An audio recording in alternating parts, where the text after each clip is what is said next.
The Poem of the Man God. The Third Year of the Public Life. Chapter 384. At the Crossroad near Solomon's Village. Parable of the Labor Agents. 16th of February, 1946. The little group comes out of the house. There is also the old man who admires himself in the tunic of one of the rather short apostles. "If you wish to remain here, Father," says Jesus. But the old man interrupts him. "No, I will come too. Oh, let me come. I had a meal yesterday. Last night I slept, and in a bed, and my heart is no longer grieved. I feel as strong as a youth." "Come then, you will stay with me, with Bartholomew and my brother Judas. The rest will go around in twos, as I said. We shall all be here again by the 6th hour. Go, and peace be with you." They part. Some go towards the river, some towards the country. Jesus lets them go away, and he then sets out last. He crosses the village slowly, and he is looked at by the fishermen coming back from the river, or going there, and by the industrious housewives who have got up at dawn to do the washing, or water their kitchen gardens, or bake bread. But none of them speak. Only a boy, who is leading 7 sheep to the river, asks the old man, "Where are you going, Ananias? Are you leaving the village?" "I am going with the rabbi, but I will come back with him. I am his servant." "No, you are my father. Every just old man is a father and a blessing, for the place giving him hospitality, and for those who assist him. Blessed are those who love and respect the old," says Jesus, with solemn countenance. The boy looks at him and seems to be frightened. He then whispers, "I always gave some of my bread to Ananias," as if he wished to say, "Do not reproach me, for I do not deserve it." "Yes, Michael was good to me. He was a friend of my grandchildren, and he is still a friend of their grandfather. His mother is also good, and she would help. But she has 11 children, and they make their living by fishing." Some women approach them out of curiosity and listen. "God will help those who do what they can for the poor, and there is always a way to help them. Very often it is a lie to say I cannot, because if one is willing, one will always find a superfluous mouthful, an old blanket, a garment that is no longer worn, and give it to someone who has none. And heaven rewards for the gift. God will give you back, Michael, the mouthfuls you gave the old man." Jesus caresses the boy and walks away. The women remain mortified where they were. They ask the boy questions, and he tells them what he knows. And the stingy women are seized with fear, as they had closed their hearts to the needs of the old man. In the meantime, Jesus has arrived at the last house, and he turns his steps towards a crossroad, which from the main road leads towards the little village. From there, they can see caravans on the main road, going back to the towns of the Decapolis and Perea. "Let us go over there and preach. Do you want to preach too, Father?"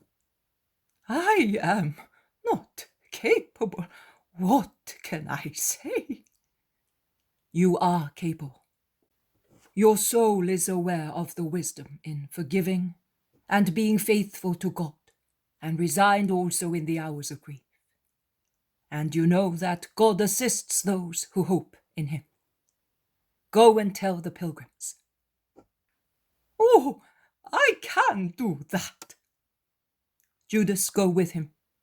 I will remain here at the crossroad with Bartholomew. And when he is there, he stops in the shade of a group of leafy plane trees and waits patiently. The nearby fields have beautiful crops and orchards. They look fresh in the early morning, and it is a pleasure to admire them. And the caravans pass along the road. Only few people look at the two leaning against the trunks of the plane trees. Perhaps they think that they are tired travelers, but some recognize Jesus and point him out, or they bow, greeting him.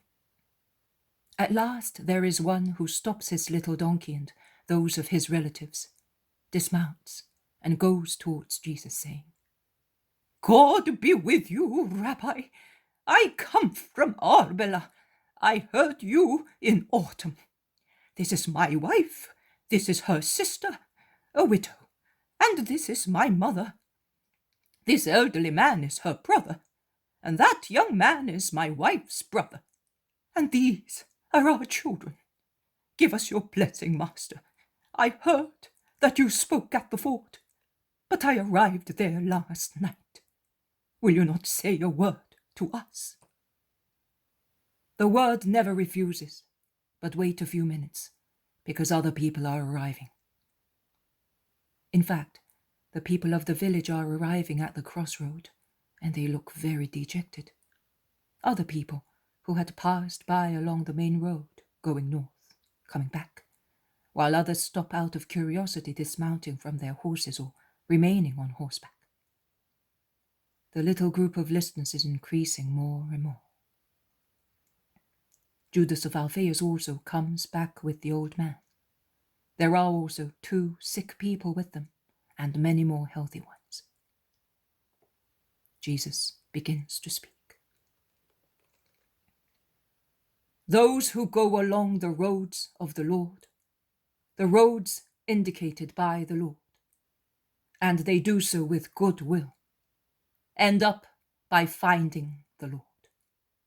You have found the Lord coming here after fulfilling your duty of faithful Israelites at Holy Passover. And here is wisdom speaking to you, as you wished, at the crossroad, where divine providence has made us meet. Man comes to many crossroads on the way of his life, more supernatural crossroads than material ones. Every day, our conscience has to face the road forks and crossroads of good and evil. And one must choose carefully to avoid making mistakes. And if one does make a mistake, one must come back humbly when one is called and warned.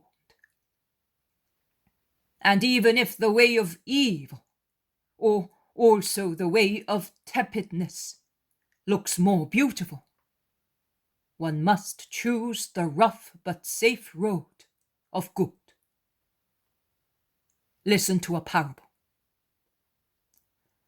A group of pilgrims who had come from remote regions looking for work arrived at the frontier of a nation. At the frontier, there were agents sent by various masters to employ labor. Some were looking for men for mines, some for woods and forests, some for servants for a wicked rich man, and some for soldiers for a king who lived in a castle on the top of a mountain, which could be reached by a very steep road. The king needed soldiers, but he wanted them to be not so much men of violence as of wisdom, to send them to his various towns to sanctify his subjects. That is why he lived up there in a kind of hermitage, to perfect his servants, preventing them from being corrupted by worldly distractions, which delay or annul the perfecting of their spirits. He did not promise high wages or a comfortable life, but he assured them that they would obtain holiness and a reward at his service. That is what his agents said to those who arrived at the frontier. The agents of the owners of mines and fields instead said, "It will not be a comfortable life, but you will be free, and you will earn enough to enjoy yourselves." And those who were looking for servants for a wicked master promised rich meals, an idle life, enjoyment, and wealth. All you need to do is to give consent to his exacting whims. Oh, not at all painful. And you will be able to enjoy yourselves like satraps. The pilgrims consulted with one another. They did not want to part. They asked, "The fields and mines, the palace of the wealthy man and that of the king, are they close to one another?" "Oh, no," replied the agents. "Come to that crossroads, and we will show you the different roads." They went. Now, this wonderful, shady, flowery, smooth road with cool fountains leads to the palace of the wealthy man, said the agent, looking for servants. Now, this dusty one, through pleasant fields, leads to the fields. It is exposed to the sun, but you can see that it is beautiful after all, said those of the fields. Now, this one, furrowed by heavy wheels and stained with dark spots, takes to the mines. It is neither beautiful nor ugly, said those of the mines. Now, this steep path, cut in the rocks, inflamed by the sun, spread with thorn bushes and ravines, which delay people but are excellent defense against attacks of enemies, leads eastwards to the severe, we could almost say sacred, castle, where spirits are perfected in good, said those of the king. And the pilgrims looked and looked. They reckoned. They were tempted by many things, of which one only was entirely good, and they slowly parted. They were 10. 3 went towards the fields, and 2 towards the mines. The remainders looked at one another, and 2 of them said, "Come with us to the king. We shall not make a profit, and we shall not enjoy ourselves on the earth, but we shall be saints forever." That path there? Do you think we are mad? No profit, no enjoyment. It was not worth leaving everything and coming into exile to have even less than what we had in our country. We want to earn much and enjoy ourselves. But you will lose the eternal good. Have you not heard that he is a wicked person? Nonsense. After a little while we will leave him, but we shall have had a good time and we shall be rich. You will never get rid of him. The first were wrong in complying with their greed for money, but you are led by your greed for pleasure. Oh, do not exchange your eternal destiny for a fleeting hour. You are fools, and you believe in idealistic promises. We are after facts.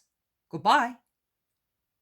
And they began to run along the beautiful, shady, flowery, smooth road, rich in water, at the end of which the magic palace of the wicked Epicurean was shining in the sunshine.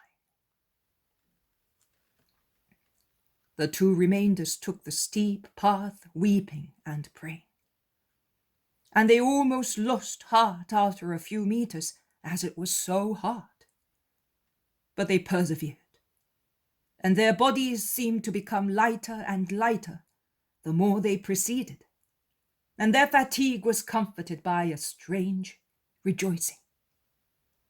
They were panting and scratched all over when they arrived at the top of the mountain and were admitted to the presence of the king, who told them what he expected from them in order to make them his brave men. And he concluded, saying, "Think about it for 8 days, and then let me know."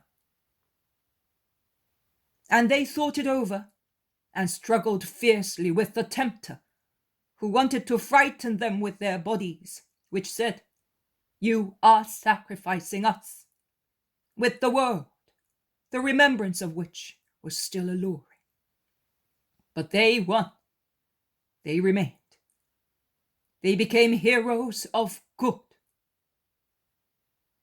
Death came. That is their glorification.